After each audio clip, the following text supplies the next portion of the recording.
ETH, we start with daily chart. Just I want to give a quick update. And as we can see, as what we expected, the price tagged the previous low, but the way it's reversing is very corrective. Now, because we have been looking for the reversal, okay, as a long term, but the way it's reversing is very corrective, and we can expect this one to be in relative to any of this for the next drop. That's means still we can expect we will be within this down move and can turn to extension before we see the reversal. All right. And we will expect the price will be consolidating for maybe next week. But as I mentioned, we're looking for buy. That's why, I mean, as a long term, that's why if you get any opportunity, it mostly we have to look for lower time frame. We'll take it. I mean, if you get any opportunity for buy, we'll take it, but we should know how to manage it, because with the breakout of the all-time high, we're looking for 5.5 following by 7K. Nowadays, the market, the way it's moving is very corrective.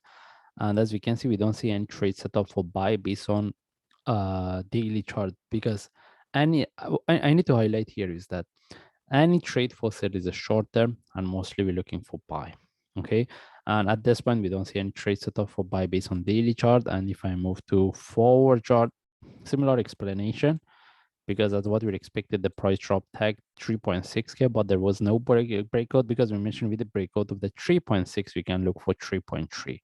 And the way the market is reversing is very corrective. And mostly we cannot get really good trade setup for buy within this one.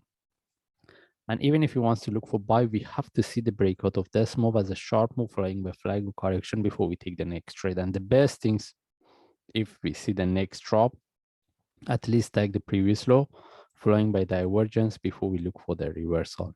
Because even if the price reverse from here, mostly we cannot get any trade for buy. Any trade will be a short-term trade based on lower time frame.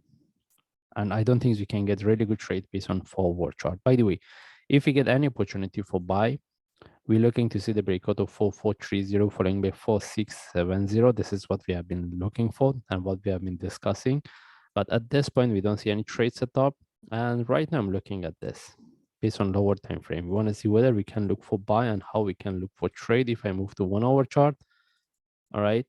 And even based on 1 hour chart, even if we want to look for buy from here, if the price reverses a corrective, we can expect for the next drop. And if this one turns to flat before we get the next, this is the best I can look for.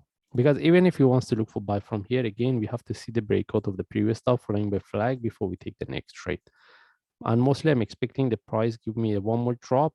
If this one turns to flat, we will take the trade for buy within this range based on 15-minute, not 1 hour. Then from there, we will look to see the breakout of the previous stop. And at this point, even if you want to look for buy within this range, I don't think we can get trade based on 1 hour chart. Mostly we have to look for trade based on lower time frame. All right. And simply we cannot take the trade. As I mentioned, for me, if I want to look for buy, either I see the breakout of the previous stop as a short move flag, then I will take the trade, or I will wait for the next drop. If this one turns to flat, then from there I will look for reversal as a short move flag based on lower time frame, or I will put my entry above the stop if I get one more drop with the breakout of the previous low. Having entry above this, I won't suggest it. To make it very simple, we don't have any trade setup. All right. And if the price continues as a corrective move, the possibility for the next drop is very high. That's why simply we cannot take the trade. We have to wait for the trade setup. Anyway, we just follow the chart. If I see any update, I will share. Thanks.